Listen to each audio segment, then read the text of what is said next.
Respiratory and digestive structures. Now, the respiratory system is just beyond the pig. There's already been tested on logs and flies. It's easy to recognize these structures on a pig. Okay? Digestive, of course, most of the tests will be on digestive system, model slides, and also some organs in the pig. All right? You said respiratory will only be on the pig? Respiratory only organs on the pig. Because you've already been tested on it for the slides and the models. All right? So, it's best over here. All right, first off, who's got the lab manual?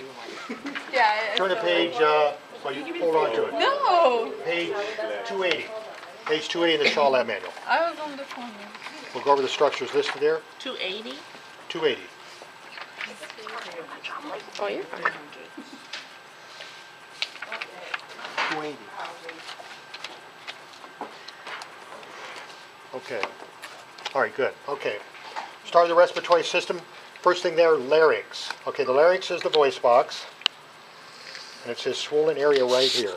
Right here. That's the larynx. Let's get rid of this. Okay. Right here. That's the larynx.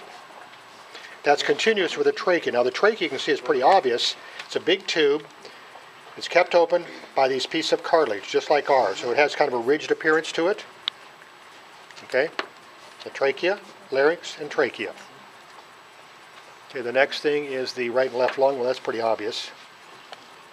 Okay, right lung and left lung. You don't need to worry about the lobes, but just be able to identify. This is the lung, of course, that's the heart.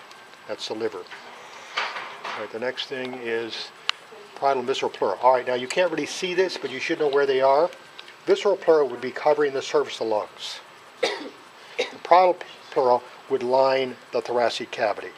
Because remember, that's a serous membrane. It's always got two layers. The outer layer, the parietal layer, lines the cavity. Visceral layer covers the surface of organs within the cavity. Okay? So again, visceral pleura would cover the surface of the lungs.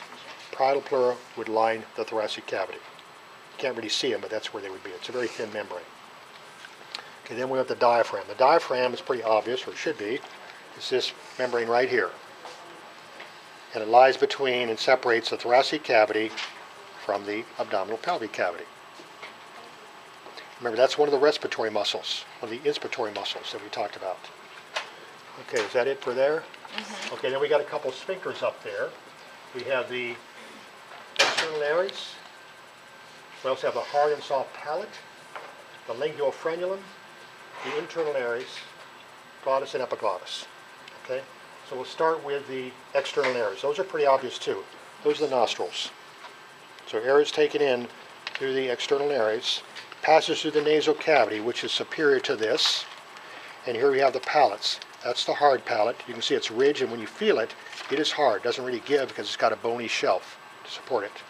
That's continuous posteriorly with a soft palate. You can see it's very flexible because there's no bony shelf. That's just connective tissue and muscle. All right? Hard palate, soft palate. The lingual frenulum is the membrane that anchors the tongue to the floor of the mouth. This right here. And we have one too. If you open up your mouth, lift your tongue, you can see that membrane. Looking in the mirror. Okay, lingual frenulum, right there.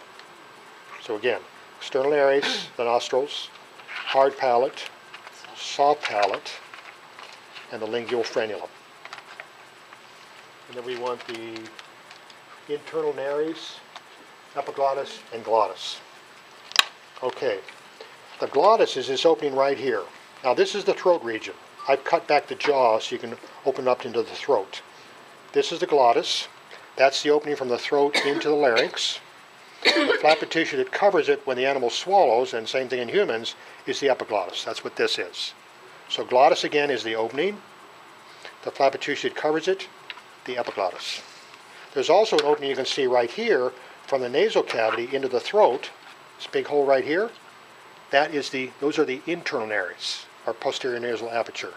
That's bringing air from the nasal cavity into the pharynx, and then it can go right down into the glottis, into the larynx, trachea, and then branch out into the bronchi, and go into the lungs. Okay? I think that's it for the respiratory system. So see, there's not that much, but you need to be able to look at it.